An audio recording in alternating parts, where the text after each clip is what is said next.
अच्छा, हम क्या कर सकते हैं? वापस चलें? वापस चलें? मुझे लगता है मैं कुछ पैसे मिलने की उम्मीद कर रहा था, युवक चिल्लाया। हमें इसे छोड़ देना चाहिए बेशक, लेकिन उसने उस समय किस लिए तय किया? बूढ़ी चुड़ैल ने खुद मेरे आने का समय तय किया। यह मेरे रास्ते से हटकर है और वह शैतान कहाँ जा सकती है? मैं समझ नहीं आता। वो साल के आखिर साल के वो साल के आखिर तक यहीं बैठी रहती है बूढ़ी डायन। उसके पैर खराब हैं, फिर भी अचानक वो टहलने निकल पड़ी है। क्या हमें कूली से पूछ नहीं लेना चाहिए था? क्या वह कहाँ गई है और वह कब वापस आएगी? हम लानत है इस सब पर, हम पूछ सकते हैं, लेकिन आप जानते हैं कि वह कभी कभी कहीं नहीं जाती। और उसने एक बार फिर दरवाजे पर हैंडल खींचा। बाहर में जाइए सब, कुछ नहीं किया जा सकता, हमें जाना होगा। रुको, युवक अचानक चला। देख रहे हो कि अगर तुम दरवाजा खींचोगे तो वह कैसे हिलता है? कुआं। इससे पता चलता है कि वह लोक नहीं है, मुझे हुक से बंधा हुआ बल्कि हुक से बंधा हुआ है। क्या आप सुन रहे हैं कि हुक कैसे खनकता है? कुआं। क्यों? तुम नहीं देखते? इससे साबित होता है कि उनमें से एक घर पर एक घर पर है। अगर वे सब बाहर होते तो दरवाजा बाहर से चाबी से बंद करते, अंदर से हुक से नहीं। देखो हुक कैसे खनक रहा है। हुक को अंदर से कसने के लिए वे घर पर ही होंगे। देखते नहीं हो, वे अंदर ही बैठे हैं और खोल अ, दरवाजा नहीं खोल रहे हैं।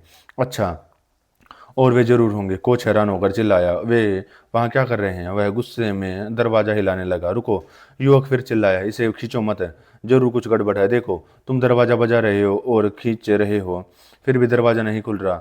तो या तो वे दोनों बेहोश हो गए हैं या क्या। मैं तुम्हें बताता हूँ, चलो कुली को बुलाते हैं, वह उन्हें जगा दे। ठीक है, नीचे दोनों नीचे जा रहे थे। रुको, तुम यहीं रुको, मैं कुली के लिए नीचे जाता हूँ। किस लिए? ठीक है, वह बेहतर होगा। आप ठीक है? देखिए, मैं कुली कानून की पढ़ाई करने कर रहा हूँ। यह साफ है कि यहाँ कुछ गड़बड़ है। नौजवान गुस्से से चिल्लाया और वह नीचे भागा। कोच वहीं रुका हुआ था। एक बार फिर उसने धीरे से घंटी को छुआ, जिससे एक झंझनाहट हुई। फिर धीरे से, जैसे सोच रहा हो और अपने आसपास देख रहा हो, दरवाजे के हैंडल को छूने लगा। उसे खींचकर और छोड़ दिया गया, ताकि एक बार फिर पक्का हो जाए कि वह सिर्फ हुक से ही बंद है। फिर हाफते हुए वह नीचे झुका और कीहोल को देखने लगा, लेकिन चाबी अंदर के लॉक में थी, इसलिए कुछ भी दिखाई नहीं दे रहा था। रसकुलोनिकोव कुल्हाड़ी को कसकर पकड़े खड़ा था। वह एक तरह से पागलों वह एक तरह से पागलों की तरह था। जब वे अंदर आएंगे तो वह लड़ने की भी तैयारी कर रहा था। जब वे दरवाजा खटखटा रहे थे और बातें कर रहे थे तो उसका मन में कई बार यह ख्याल आया कि वह सब एक ही बार में खत्म कर दे और उन पर चिल्लाए।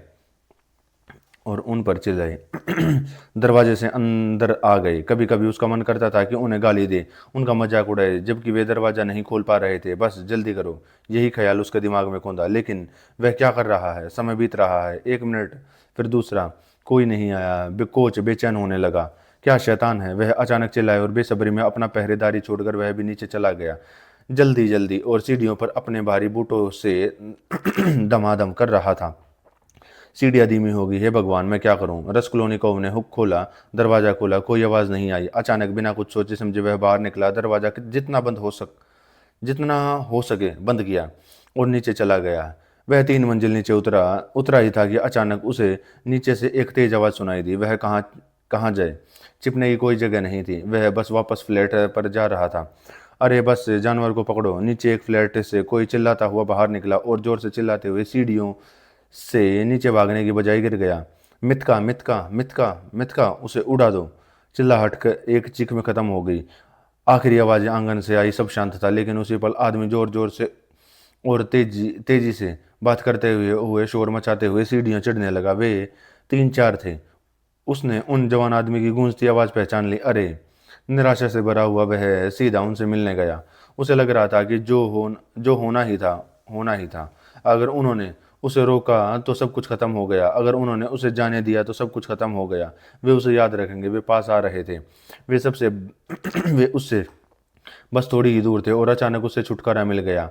उससे कुछ कदम दाईं ओर एक खाली फ्लैट था, जिसका दरवाजा खुला हुआ था। दूसरी मंजिल पर वह फ्लैट जहां पेंटर काम कर रहे थे और जिसे वे मानो उसके फायदे के लिए। अभी अभी छोड़कर गए थे। बेशक वे ही थे जो चिल्लाते हुए नीचे भागे थे। फर्श पर अभी अभी पेंट हुआ था। कमरे के बीच में एक बार बाल्टी और पेंट और ब्रश वाला एक टूटा हुआ बर्तन रखा था। एक पल में वह खुले दरवाजे से अंदर घुसा और दीवार के पीछे छिप गया। और ठीक समय पर वे पहले ही लैंडिंग पर पहुंच चुके थे। फिर वे मुड़े और जोर जोर से बातें करते हुए चौथी मंजिल पर चले गए। वह इंतजार करता रहा। दबे पांव दबे पांव बाहर गया और सीढ़ी से नीचे भाग गया।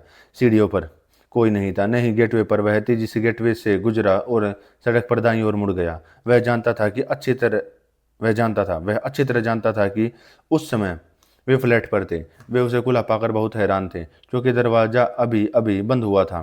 कि अभी तक वे लाशों को देख रहे थे कि एक मिनट भी बीते बिना वे अंदाजा लगा लेंगे और पूरी तरह से समझ जाएंगे कि कातिल अभी अभी वहीं था और कहीं छिपने में कामयाब हो गया था, उसे बचकर भाग गया था। वे ज़्यादातर अंदाजा लगाएंगे कि जब वे ऊपर जा रहे थे तो वह खाली फ्लैट में था, और इसी बीच उसने अपनी रफ्तार तेज करने की हिम्मत नहीं की। हालांकि अगला मोड़ भी अभी अभी लगभग 100 गज दूर था। क्या उसे किसी गेटवे से निकलकर किसी अनजान गली में इंतजार करना चाहिए? नहीं, बेकार।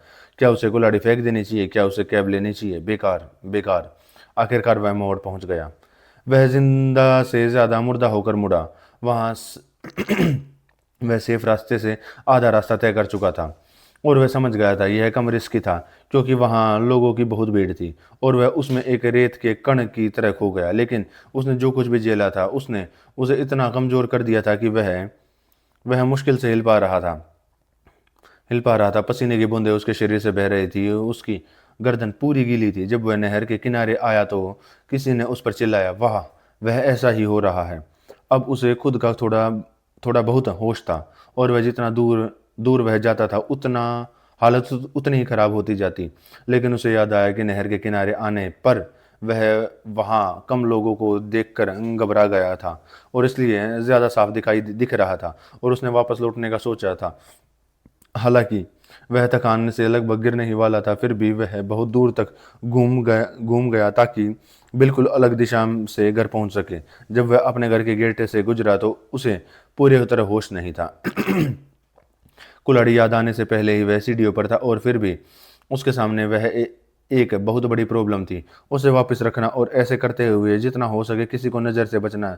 वह बेशक यह सोच भी नहीं पा रहा था कि शायद कुल्हाड़ी को वापस न रख करना ही बेहतर होगा, बल्कि बाद में किसी के आंगन में फेंक देना चाहिए। लेकिन यह सब किस्मत से हुआ। दरबान के कमरे का दरवाजा बंद था, लेकिन लॉक नहीं था।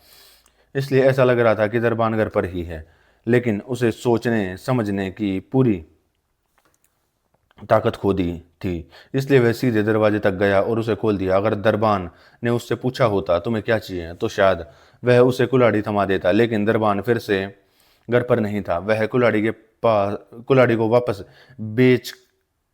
बेंच के नीचे रखने में कामयाब रहा, और उसे पहले की तरह लकड़ी के टुकड़े से ढक भी दिया। बाद में अपने कमरे के रास्ते में उसे कोई नहीं मिल रहा था, वह एक भी नहीं। मकान मालकिन का दरवाजा बंद था। जब वह अपने कमरे में था तो वह वैसे ही सोफे पर गिर पड़ा। वह सोया नहीं, बल्कि पूरी तरह भूल गया। अगर वह उस समय कोई उसके कमरे में आता तो वह फौरन उछल कर चिल्लाता। उसके दिमाग में विचारों के टुकड़े टुकड़े टुकड़े उमड़ रहे थे, लेकिन वह किसी एक को पकड़ नहीं पा रहा था। अपनी सारी कोशिशों के बावजूद वह किसी पर टिक नहीं पा रहा था। भाग 2।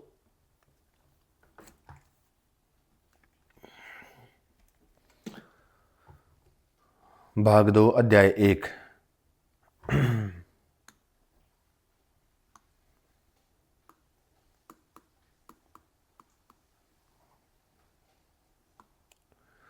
भाग 2 अध्याय 1। तो वह बहुत देर तक लेटा रहा। कभी कभी उसे लगता था कि वह जाग रहा है, और ऐसे पलों में उसे लगता कि बहुत रात हो गई है, लेकिन उसे उठाने का ख्याल नहीं आता था। आखिर में उसने देखा कि उजाला होने लगा है। वह पीठ के बल लेटा हुआ था। अभी भी अपनी हाल की भूल से हैरान था। सड़क के डरावनी निराश करने वाली चीखें आ रही थी, ऐसी आवाज़ें जो उसे हर रात असल में 2 बजे के बाद अपनी खिड़की के नीचे सुनाई देती थी। अब वे उसे जगा रही थी।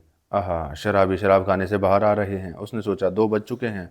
और वह तुरंत उछल पड़ा, जैसे किसी ने उसे सोफे से खींच लिया हो। क्या 2 बज गए? वह सोफे पर बैठ गया और उसे तुरंत सब याद आ गया। अचानक एक झटके में उसे सब याद आ गया। पहले पल ही उसे लगा कि वह पागल हो रहा है। उसे बहुत तेज ठंड लगी है, लेकिन यह ठंड उसे बुखार की थी, जो बहुत पहले नींद में ही शुरू हो गया था। अब उसे अचानक जोरदार कपकपी होने लगी, जिससे उसके दांत किटकिटाने लगे और उसके सारे हाथ पैर कांपने लगे। उसने दरवाज़ा खोला और सुनने लगा। घर में सब सो रहे थे। हैरानी से उसने खुद को और अपने आसपास कमरे में सब कुछ देखा। सोच रहा था कि वह पिछली रात बिना दरवाज़ा बंद किए कैसे आ सकता था और बिना कपड़े उतारे, बिना अपनी टोपी उतारे सोफे पर कैसे गिर सकता था। वह गिर गई और उसके तकिए के पास फर्श पर पड़ी थी। अगर कोई अंदर आता तो क्या सोचता कि मैं नशे में हूँ, लेकिन वह खिड़की की तरफ भागा। काफ़ी रोशनी थी और उसने जल्दी जल्दी खुद को सिर से पैर तक अपने सारे कपड़ों को देखना शुरू किया। क्या कोई निशान नहीं था? ऐसा नहीं किया जा सकता था। ठंड से कांपते हुए उसने सब कुछ उतार कर फिर से देखना शुरू किया। उसने आखिरी दागों और चिथड़ों तक सब कुछ पलट दिया और खुद पर भरोसा न करते हुए तीनों बार खोजा, लेकिन ऐसा लग रहा था कि कुछ भी नहीं। कोई निशान नहीं सिवाय एक जगह के, जहाँ जमे हुए खून की कुछ मोटी बूंदें उसके पैंट के फटे हुए किनारों से चिपकी हुई थी। उसने एक बड़ा चाकू उठाया और फटे हुए धागे काट दिए। ऐसा लग रहा था कि और कुछ नहीं है। अचानक उसे याद आया कि पर्स और बुढ़िया के बक्से से निकाली गई चीज़ें अभी भी उसकी जेब में हैं। उसने तब तक उन्हें निकाल कर छिपाने के बारे में नहीं सोचा था। जब वह जब वह अपने कपड़े देख रहा था तो उसने उनके बारे में सोचा भी नहीं था। आगे क्या? वह तुरंत उन्हें निकालने के लिए दौड़ा और टेबल पर फेंक दिया। जब उसने सब कुछ निकाल दिया और जेब को अंदर से बाहर करके पक्का कर लिया तो कुछ नहीं बचा। वह सारा ढेर कोने में ले गया। कागज दीवार के नीचे से निकालकर वहां चिथड़ों की तरह लटक लटक गया था। उसने सारा सामान कागज के नीचे कागज के नीचे वाले छेद में भरना शुरू कर दिया। वे अंदर हैं, सब नज़र से ओझल और पर्स भी। उसने खुशी से सोचा। उठकर उस छेद को खाली आंखों से देखने लगा, जो पहले से कहीं ज्यादा उभरा हुआ था। अचानक वह डर से कांप गया। हे भगवान! उसने निराशा में फुसफुसाया। मुझे क्या हो गया है? क्या यह छिपा हुआ है? क्या चीज़ें छिपाने का सही तरीका है? उसने छिपाने के लिए छोटी मोटी चीज़ें रखने के बारे में नहीं सोचा था। उसने सिर्फ पैसे के बारे में सोचा था, इसलिए छिपने की जगह तैयार नहीं की थी। लेकिन अब मैं किस बात से खुश हूँ? उसने सोचा। क्या यह कुछ छिपाना मेरी समझ मुझे छोड़ रही है? बस। वह थक कर सोफे पर बैठ गया और अचानक उसे एक और असहनीय कपकपी का दौरा पड़ा। उसने अचानक अपने पास रखी कुर्सी से अपने पुराने स्टूडेंट का सर्दियों का कोट निकाला, जो अभी अभी गर्म था, हालांकि लगभग चिथड़ों जैसा जैसा था। उसे खुद को उससे खुद को ढक लिया और एक बार फिर नींद और बेहोशी में डूब गया। वह होश खो बैठा। 5 मिनट से ज़्यादा नहीं बीते थे कि वह दूसरी बार उछला और तुरंत गुस्से में अपने कपड़ों पर झपटा। मैं बिना कुछ किए फिर से कैसे सो सकता हूँ? हाँ, मैंने आर्म होल में लूप नहीं निकाला। मैं भूल गया। जैसे ही कोई चीज़ भूल गया, कितना बड़ा सबूत है।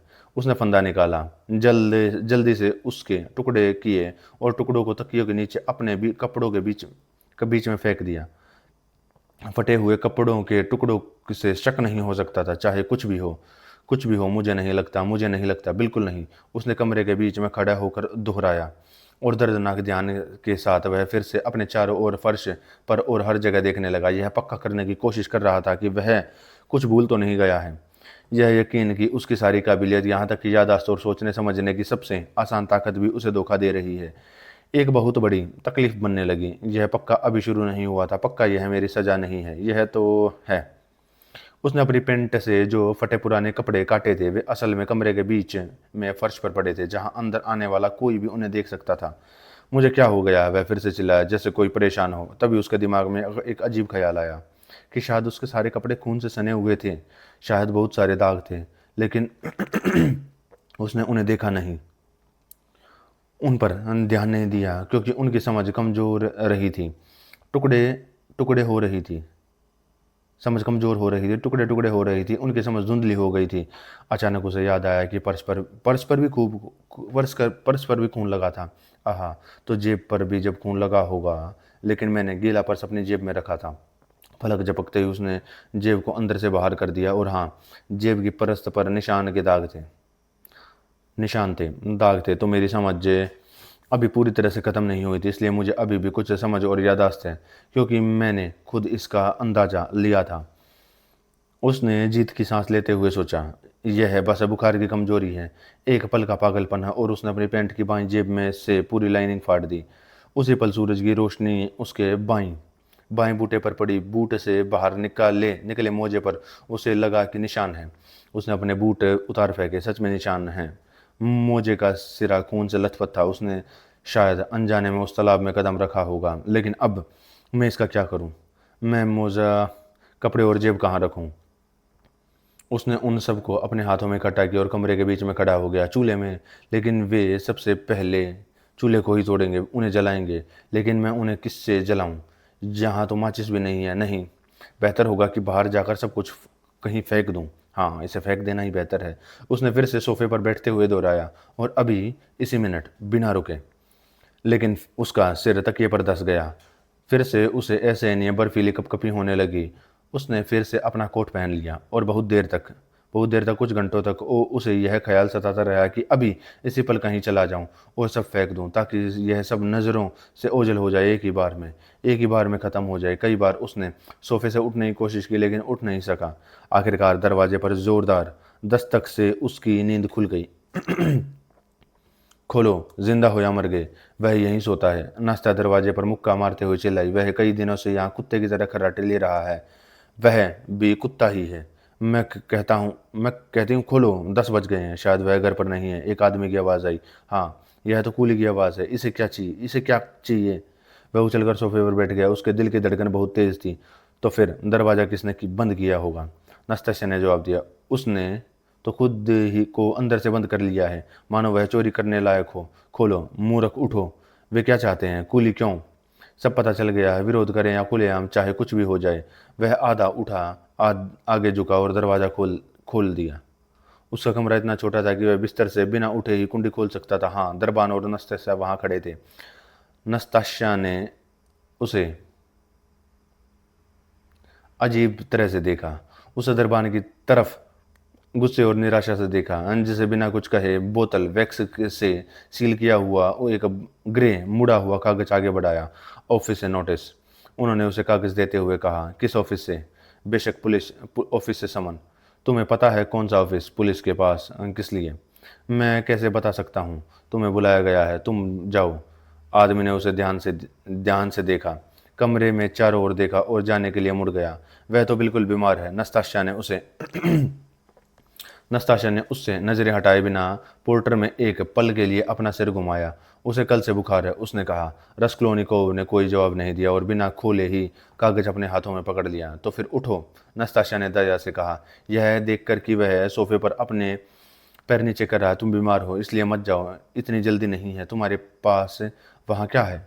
उसने देखा, उसके दाहिने हाथ में उसकी पैंट मोजे जेब के चिथड़े थे, जो उसने काटे थे। तो वह उनके हाथ में लेकर सो रहा था। बाद में इस बारे में सोचते हुए उसे याद आया कि बुखार में आधा जागते हुए उसने यह सब अपने हाथ में कसकर पकड़ लिया था और फिर से सो गया था। उसने जो चिथड़े जमा किए थे उन्हें देखो और उनके साथ सोता है, जैसे कि कोई खजाना मिल गया हो। और नस्ताशा पागलों की तरह हंसने लगी। उसने तुरंत उन सबको अपने बड़े कोट के नीचे रख लिया और अपनी आंखें उस पर गड़ा दी। उस समय वह कुछ सोच समझकर कुछ भी नहीं कर पा रहा था। उसे लगा कि कोई भी उस इंसान के साथ ऐसा ही बर्ताव नहीं करेगा जिसे अरेस्ट किया जाने वाला हो। लेकिन पुलिस, अच्छा होगा कि आप चाय पी लें। हाँ, मैं लाता हूँ, थोड़ी बची है। नहीं, मैं जा रहा हूँ, मैं तुरंत जाऊँगा। वह अपने पैरों पर खड़े होते हुए बुदबुदाया। क्यों? तुम कभी नीचे नहीं जा पाओगे। हाँ, मैं जाऊँगा। कृपा आपके जैसा। वह पोर्टर के पीछे बाहर चली चली गई। वह तुरंत मोजे और चित्रों को देखने के लिए रोशनी की ओर दौड़ा। दाग तो है, लेकिन ज्यादा नहीं दिखते। सब गंदगी से ढके हुए हैं, रगड़े हुए हैं और उनका रंग भी उड़ गया है। जिसे कोई शक नहीं था, वह कुछ भी पहचान नहीं सकता। नस्ताशा को दूर से पता भी नहीं चला होगा। भगवान का शुक्र है। फिर कांपते हुए उसने नोटिस की सील तोड़ी और पढ़ना शुरू किया। उसे समझने में काफ़ी देर हो गई। एक डिस्ट्रिक्ट पुलिस स्टेशन से एक आम समन था कि उस दिन सुबह 9:30 बजे डिस्ट्रिक्ट सुपरिटेंडेंट के ऑफिस में हाजिर होना है। लेकिन ऐसा कब हुआ है? मेरा पुलिस से कोई भी लेना देना नहीं रहा, और आज ही क्यों? उसे बहुत हैरानी से सोचा, हे भगवान, क्या यह जल्दी खत्म हो जाए? वह प्रार्थना करने के लिए घुटनों के बल बैठा रहा, लेकिन हंस पड़ा। प्रार्थना के विचार पर नहीं, बल्कि खुद पर उसने जल्दी कपड़े पहनने शुरू किए। अगर मैं खो गया हूँ तो खो गया हूँ, मुझे कोई फर्क नहीं पड़ता। क्या मैं मोजा पहन लूँ? उसने अचानक सोचा। इस पर और भी धूल जम जाएगी और निशान मिट जाएंगे। लेकिन जैसे ही उसने उसे पहना, उसे नफरत और डर के मारे फिर से खींचकर उतार दिया। उसने उसे खींचकर उतार दिया, लेकिन यह सोचकर कि उसके पास और कोई मोजे नहीं है। उसने उसे उठाया और फिर से पहन लिया, और फिर से वह हंसा। यह सब आम बात है, यह सब रिलेटिव है, बस इसे देखने का तरीका है, उसने एक झटके में सोचा, लेकिन सिर्फ अपने दिमाग के ऊपरी हिस्से में, जबकि वह पूरी तरह से कांप रहा था। लो, मैंने इसे पहन लिया है, मैंने इसे पहनकर काम पूरा कर लिया है। लेकिन उसकी हंसी के तुरंत बाद निराशा छा गई। नहीं, यह मेरे लिए बहुत ज़्यादा है, उसने सोचा। उसके पैर कांपने लगे, डर से वह बुदबुदाया, उसका सिर घूम रहा था और बुखार से दर्द हो रहा था। यह एक चाल है, वे मुझे वहाँ फंसाना चाहते हैं और हर चीज़ में मुझे उलझाना चाहते हैं। उसने सीढ़ियों पर जाते हुए सोचा, सबसे बुरी बात यह है कि मेरा सिर लगभग घूम रहा है। मैं कोई बेवकूफ़ी भरी बात बोल सकता हूँ?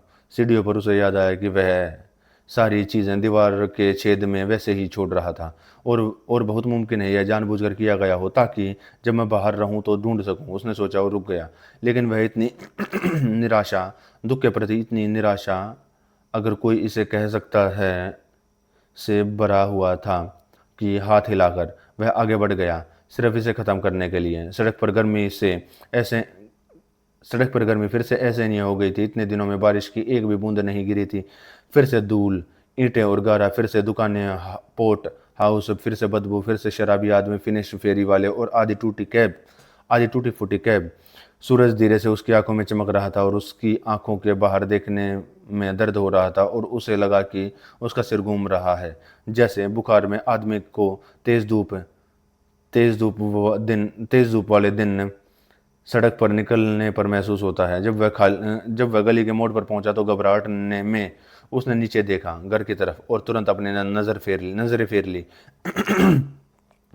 अगर वे मुझसे पूछताछ करेंगे तो शायद मैं सीधे सीधे बता दूं, उसने सोचा। जैसे ही वह पुलिस स्टेशन के पास पहुंचा, पुलिस स्टेशन करीब चौथाई मील दूर था। हाल ही में उसे एक नए घर की चौथी मंजिल पर नए कमरों में शिफ्ट किया गया था। वह बहुत पहले एक बार कुछ देर के लिए पुराने ऑफिस में गया था। गेट पर मुड़ते हुए उसने दाईं ओर एक सीढ़ी देखी, जिस पर एक किसान के हाथ में किताब लिए चढ़ रहा था। एक हाउस पोर्टर, जिसमें कोई शक नहीं तो ऑफिस नहीं, और वह मौके का फायदा उठाकर सीढ़ियां चढ़ने लगा। वह किसी से कोई सवाल नहीं पूछना चाहता था। मैं अंदर जाऊंगा, घुटनों पर गिरूंगा और सब कुछ कबूल कर लूंगा, उसने सोचा। वह चौथी मंजिल पर पहुंचा।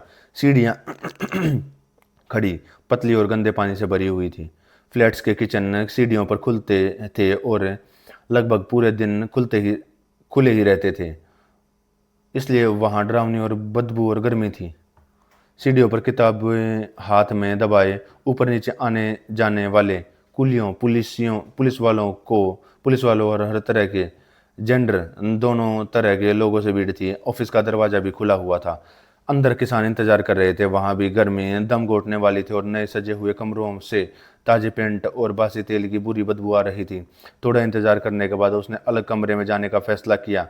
सभी कमरे छोटे और धीमे थे। एक डरी हुई बेसब्री उसे आगे खींचती रही। किसी ने उस पर ध्यान नहीं दिया। दूसरे कमरे में कुछ क्लर्क बैठकर लिख रहे थे, जिनके कपड़े उससे कुछ ज़्यादा अच्छे नहीं थे, और वे अजीब लग रहे थे। उनमें से एक पास आ गया। यह क्या है? उसने जो नोटिस मिला था उसे दिखाया। आप एक स्टूडेंट हैं? उस आदमी ने नोटिस पर नज़र डालते हुए पूछा। हाँ, पहले एक छात्र था, क्लर्क ने उससे पूछा, लेकिन उससे जरा भी दिलचस्पी नहीं थी। वह बहुत ही अस्त व्यस्त आदमी था। उसकी आंखों में एक पक्का विचार था।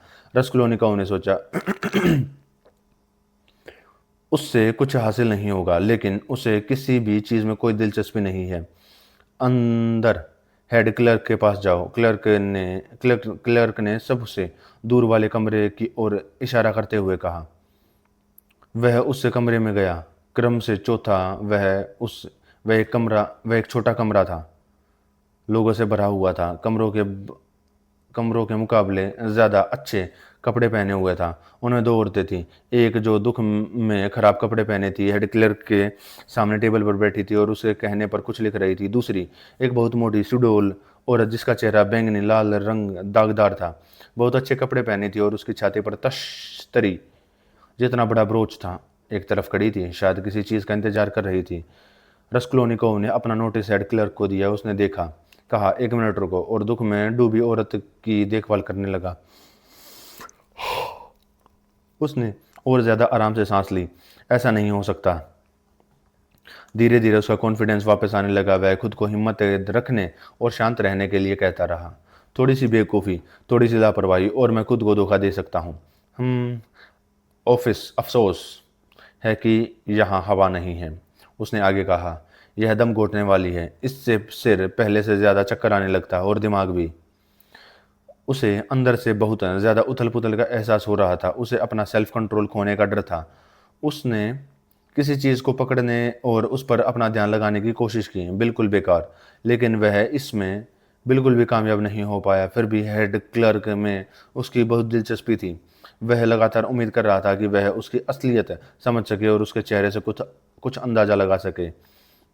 वह बहुत जवान आदमी था, करीब 22 साल का। उसका सांवला चेहरा उसकी उम्र से ज़्यादा बड़ा लग रहा था। उसके फैशनेबल कपड़े थे और वह थोड़ा अजीब लग रहा था। उसके बाल बीच से फटे थे, अच्छी तरह कंघी और पोमेड लगे थे, और उसने अपनी अच्छी तरह रगड़ी हुई उंगलियों में कई अंगूठियां और अपनी वेस्ट कोट में सोने की चेन पहनी हुई थी। उसने कमरे में मौजूद एक विदेशी के फ्रेंच में कुछ शब्द कहे और उन्हें काफ़ी सही कहा। लुइस इवानोवना, आप बैठी रह सकती हैं। उसने आराम से उस सजीले कपड़े पहने बैंगनी चेहरे वाली महिला से कहा, जो अभी भी ऐसे खड़ी थी जैसे बैठने की हिम्मत ही न कर रही हो। हालांकि उसके बगल में एक कुर्सी थी। इंच डेनेक, उसने कहा, और धीरे से रेशम की सरसराहट के साथ वह कुर्सी पर बैठ गई। उसकी हल्की नीली ड्रेस, जिस पर सफ़ेद लेस लगी थी, टेबल पर हवा के गुब्बारे की तरह तैर रही थी और लगभग आधा कमरा भर गया था। उसे खुशबू आ रही थी, लेकिन वह साफ तौर पर आधे कमरे को भरने और जितनी इतनी तेज खुशबू से महकने में शर्मिंदा थी। हालांकि उसकी मुस्कान बेशर्मी भरी होने के साथ साथ सिकुड़ी हुई भी थी, लेकिन उससे उसकी बेचैनी साफ दिख रही थी। दुख में डूबी महिला आखिरकार उठ गई। अचानक शोर के साथ एक ऑफिसर बहुत तेजी से अंदर गया। हर कदम पर उसके कंधे अजीब तरह से हिल रहे थे। उसने अपनी टोपी टेबल पर फेंकी और एक आरामदायक कुर्सी पर बैठ गया। उसे देखते ही छोटी सी महिला अपने सीट से उछल पड़ी और खुशी में झुककर प्रणाम करने लगी, लेकिन ऑफिसर ने उस पर जरा भी ध्यान नहीं दिया और उसने उसके सामने दोबारा बैठने की हिम्मत नहीं की। वह असिस्टेंट सुपरिटेंडेंट था। उसके चेहरे के दोनों तरफ लाल रंग की मूछें जो सीधी निकली हुई थी और चेहरे के भाव बहुत छोटे थे, जो एक तरह की बदतमीजी के अलावा और कुछ नहीं दिखा रहे थे। उसने रस्कोल्निकोव को तिरछी नज़र से और गुस्से से देखा। उसने बहुत बुरे कपड़े पहने थे और अपनी बेइज्जती वाली हालत के बावजूद उसका बर्ताव उसके कपड़ों से बिल्कुल मेल नहीं खा रहा था। रस्कोल्निकोव ने अनजाने में उसे बहुत देर तक और सीधे देखा। उसे बहुत बुरा लगा। तुम्हें क्या चाहिए? वह चिल्लाया। उसे हैरानी हो रही थी कि इतना फटा पुराना आदमी उसकी नज़र की शान क्यों नहीं मिट गया। मुझे बुलाया गया है। वह एक नोटिस के जरिए रस्कोल्निकोव लड़खड़ा गया। स्टूडेंट्स ने बकाया पैसा वसूलने के लिए हेड क्लर्क ने जल्दी से अपने कागजों से खुद को छुड़ाते हुए कहा, ये लो। और उसने रस्कोल्निकोव को एक डॉक्यूमेंट दिया और जगह बताई, इसे पढ़ो। पैसा? कौन सा पैसा? रस्कोल्निकोव ने सोचा, यह निश्चित रूप से नहीं है। लेकिन यह निश्चित रूप से नहीं है। और वह खुशी से कांप उठा। उसे अचानक बहुत ज़्यादा राहत महसूस हुई, जिसे बताया नहीं जा सकता। उसकी पीठ से एक बोझ उतर गया। और बताइए, आपको किस समय जाने का आदेश दिया गया था, सर? असिस्टेंट सुपरिटेंडेंट चिल्लाया, किसी अनजान वजह से और ज़्यादा नाराज़ लग रहा था। आपको 9 बजे आने के लिए कहा गया था और अब 12 बज गए हैं। नोटिस मुझे सिर्फ 15 मिनट पहले ही मिला है। रस्कोल्निकोव ने अपने कंधों के ऊपर से जोर से दबाव दिया। उसने उसे भी हैरानी हुई कि उसे भी अचानक गुस्सा आ गया है और उसे इसमें एक तरह का मज़ा आया और इतना ही काफ़ी है कि मैं यहाँ बुखार से बीमार आया हूँ। कृपया चिल्लाने से बचें। मैं चिल्ला नहीं रहा हूँ। मैं बहुत धीरे से बोल रहा हूँ। यह तुम जो मुझ पर चिल्ला रहे हो, मैं एक स्टूडेंट हूँ और किसी को भी मुझ पर चिल्लाने नहीं देता। असिस्टेंट सुपरिटेंडेंट इतने गुस्से में थे कि पहले मिनट तक तो वे सिर्फ अकेला ही पाए। फिर अपनी सीट से उछल पड़े। चुप रहो, तुम सरकारी ऑफिस में हो, गुस्ताखी मत करो सर। तुम्हारे तुम भी सरकारी दफ्तर में रस कॉलोनी को चिल्लाओ और तुम सिगरेट पीने के साथ साथ चिल्ला भी रहे हो, इसलिए तुम अब हम सब का अनादर कर रहे हो। यह कहकर उसने बहुत बहुत ज़्यादा संतुष्टि महसूस की। हेड क्लर्क ने मुस्कुराते उसकी तरफ देखा। गुस्साए असिस्टेंट सुपरिटेंडेंट साफ तौर पर परेशान थे। यह तुम्हारा काम नहीं है, वह आखिर में अजीब सी जोर से चिल्लाया। प्लीज़, जो डिक्लेरेशन तुमसे मांगा गया है वह कर दो, उसे दिखाओ। अलेक्जेंडर ग्रिगोरिविच, तुम्हारे खिलाफ एक कंप्लेंट है। तुम अपना कर्ज नहीं चुकाते। तुम बहुत अच्छे हो। लेकिन रसक्लोनिकोव अब सुन नहीं रहा था। उसने जल्दी कागज पकड़ लिया था ताकि जब कोई जवाब मिले तो उसने उसने उसे एक ही बार पढ़ा और फिर दूसरी बार, और फिर भी उसे समझ नहीं आया। यह क्या है? उसने हेड क्लर्क से पूछा। यह एक आईओयू है, एक रिट पर पैसे की रिकवरी के लिए। आपको या तो सभी आपको या तो इसे सभी खर्चों, कॉस्ट वगैरह के साथ चुकाना होगा या लिखित डिक्लेरेशन देना होगा। आप इसे कब चुका सकते हैं? और साथ ही यह अंडरटेकिंग भी देनी होगी कि आप बिना पेमेंट के कैपिटल नहीं छोड़ेंगे और न ही अपनी प्रॉपर्टी बेचेंगे या छिपाएंगे। क्रेडिटर आपकी प्रॉपर्टी बेचने और कानून के अनुसार आपके खिलाफ कार्रवाई करने में आज़ाद हैं, लेकिन मैं किसी का कर्जदार नहीं हूँ। यह हमारा काम नहीं है। यहाँ 115 रूबल या आईओयू कानूनी तौर पर अटेस्टेड और पेमेंट के लिए रिकवरी के लिए हमारे पास लाया गया है, जो आपने 9 महीने पहले असेसर जारनीतिसियन की विधवा को दिया था और जारनीतिसियन की विधवा ने मिस्टर को पेमेंट कर दिया था। चाबारोव, इसलिए हम आपको बुला रहे हैं। लेकिन यह मेरी मकान मालकिन है और अगर वह तुम्हारी मकान मालकिन हुई तो। हेड क्लर्क ने उसे दया भरी मुस्कान के साथ देखा और साथ ही एक तरह से जीत के साथ, जैसे कोई नौसिखिया पहली बार किसी पर हमला कर रहा हो, जिसे वह कहेगा, अच्छा अब तुम कैसा कैसा लग रही हो। लेकिन अब उसे आईओयू रिकवरी रीट की क्या परवाह थी? क्या अब यह चिंता करने लायक था? क्या इस पर ध्यान देने लायक भी था? वह खड़ा हुआ था। उसने पढ़ा, उसने सुना, उसने जवाब दिया। उसने खुद से सवाल ही पूछे, लेकिन सब मशीनी तरीके से। सुरक्षा का जीत वाला एहसास, बड़े खतरे से बचाने का एहसास, यही वह चीज़ थी जिसने उस पल उसे पूरी आत्मा को भर दिया था। बिना भविष्य की सोच के, बिना एनालिसिस के, बिना अंदाजे या अनुमान के, बिना शक के और बिना सवाल के। यह पूरी तरह से स्वाभाविक खुशी का पल था। लेकिन उसी पल ऑफिस में आंधी तूफान जैसा कुछ हुआ। असिस्टेंट सुपरिटेंडेंट रसक्लोनिकोव की बेइज्जती से अब भी सदमे में था, अब भी गुस्से में था और साफ तौर पर अपनी गाल इज्जत बनाए रखने के लिए बेचैन था। वह बदकिस्मत स्मार्ट लेडी पर झपटा, जो उसके आने के बाद से ही बहुत ही बेवकूफ़ी भरी मुस्कान के साथ देख रही थी। शर्मनाक बदचलन औरत, वह अचानक जोर से चिल्लाया। शोक मना रही महिला से निकल चुकी थी। वह कल रात तुम्हारे घर पर क्या हो रहा था? एह, फिर से फिर से बदनामी। तुम पूरी गली के लिए बदनाम हो, फिर भी लड़ाई और शराब पी रही हो। क्या तुम्हें सुधार गृह चाहिए? क्यों? मैंने तुम्हें 10 बार चेतावनी दी है। मैं तुम्हें 11वीं बार नहीं छोड़ूंगा और आप फिर भी यहाँ हैं। फिर से आप रसक्लोनिकोव के हाथ से कागज गिर गया और वह उस स्मार्ट लेडी को गुस्से से देखने लगा जिसके साथ इतना बुरा बर्ताव किया गया था। लेकिन उसे जल्दी समझ आ गया कि इसका क्या मतलब है। उसे तुरंत इस कांड में अच्छा आने लगा। उसने मज़े से सुना, इतना ही। वह हंसने को बेताब था। उसकी उसकी सारी नसें तन गई थी। इल्या पेत्रोविच, हेड क्लर्क ने चिंता से कहा, लेकिन बीच में ही रुक गया, क्योंकि वह अपने अनुभव से जानता था कि गुस्से में आए असिस्टेंट को बिना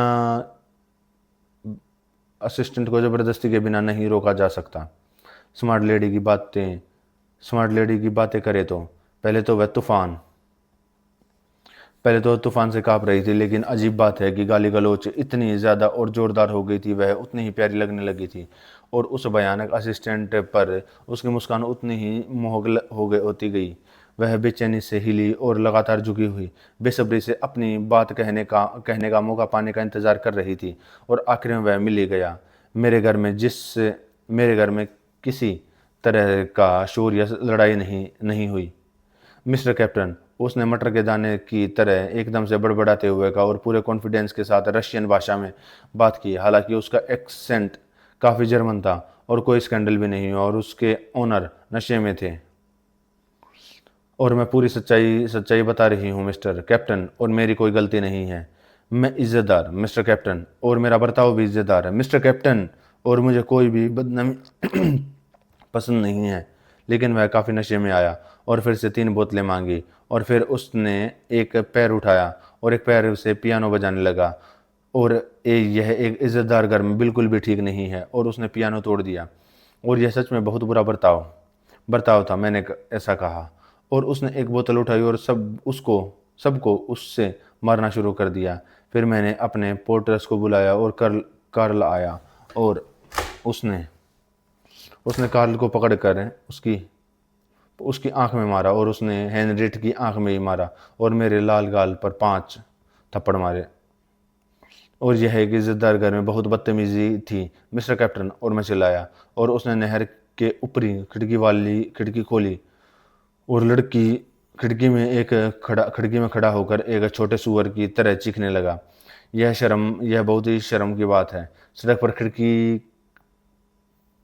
पर खिड़की पर एक छोटे सुअर की तरह चीखने का ख्याल है, धिक्कार है उस पर। और कर्ल ने उसे उसके कोट से निकलने की कर्ल ने उसे उसके कोट से खिड़की से दूर खींच लिया। और यह सच है मिस्टर कैप्टन, उसका सीना रोक फाड़ दिया है। उसने सीन रोक फाड़ दिया है। और वह चिल्लाया कि उस आदमी को उसे 15 रूबल का हर्जाना होगा। और मैंने उसे मिस्टर कैप्टन सीन रोक लिए 5 रूबल लिए, और वह एक बदतमीज विजिटर है, उसने सारा स्कैंडल किया, मैं तुम्हें फाड़ दूंगा।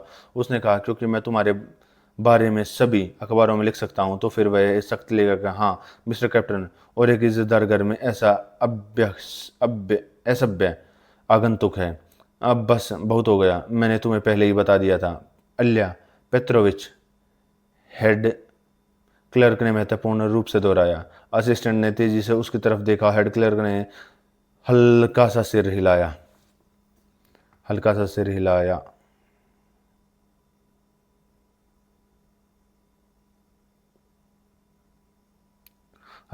तो मैं तुमसे यह कहता हूँ कि सबसे इज्जतदार लुइस इवानोवना, और मैं तुम्हारे आखिरी बार कह रहा हूँ, असिस्टेंट ने आगे कहा, अगर तुम्हारे इज्जतदार घर में फिर से कोई स्कैंडल हुआ तो मैं तुम्हें खुद लॉकअप में डाल दूंगा, जैसा कि सभ्य समाज में कहते हैं। सुन रही हो? तो एक लिटरेचर मैन, एक राइटर ने एक इज्जतदार घर में अपना कोट टेल के लिए 5 रूबल दिए हैं। बढ़िया सेट है ये राइटर। और उसने रस्कोल्निकोव को तिरस्कार भरी नजर से देखा। कुछ दिन पहले ही एक रेस्टोरेंट में भी एक स्कैंडल हुआ था। एक लेखक ने उसका डिनर खा लिया था और पेमेंट नहीं किया। मैं तुम पर एक स्टायर लिखूंगा, उसने कहा। और पिछले हफ्ते में एक स्टीमर पर उनमें से एक ने एक सिविल काउंटर उसकी पत्नी और उसकी बेटी के इज्जतदार परिवार के लिए बहुत ही बेइज्जती वाली भाषा का इस्तेमाल किया था। उनमें से एक को कुछ दिन पहले एक हलवाई की दुकान से बाहर निकाल दिया गया था। और वे ऐसे ही होते हैं, लेखक, literature man, student, town courier, proof. तुम सही हो। मैं खुद एक दिन तुम्हारा पता लगाऊंगा, और तब तुम्हें सावधान रहना चाहिए। क्या तुम सुन रहे हो?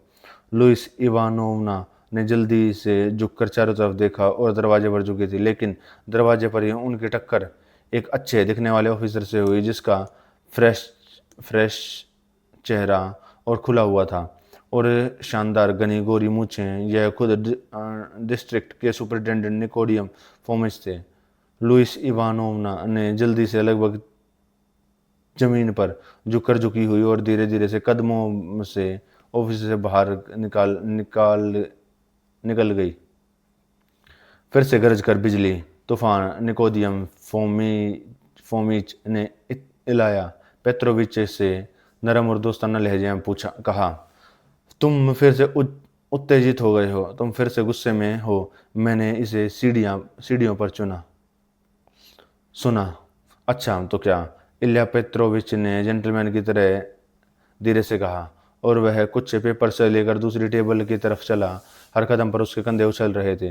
ये लो, अगर तुम प्लीज देखो। एक लेखक या एक स्टूडेंट कम से कम एक रहा है, अपना कर्ज नहीं चुकाता, एक IOU दिया है, अपने कमरे से बाहर नहीं निकलना, और उसके खिलाफ लगातार शिकायतें की जा रही हैं, और यहाँ तक कि मेरे सामने सिगरेट पीने का विरोध करने में खुश हैं। वह खुद एक बदमाश की तरह बिहेव करता है, और ज़रा उसे देखो प्लीज़। हे जेंटलमैन, यह सब और बहुत एक्टिव है। गरीबी कोई बुरी आदत नहीं है मेरे दोस्त, लेकिन हम जानते हैं कि तुम बारूद की तरह जलते हो। तुम जरा सी बेइज्जती बर्दाश्त नहीं कर सकते। मैं कहता हूँ कि तुम्हें किसी बात पर बुरा लगे और तुम खुद ही बहुत आगे निकल जाओगे। निकोडियम फेमिच ने रस्कुलनिकोव की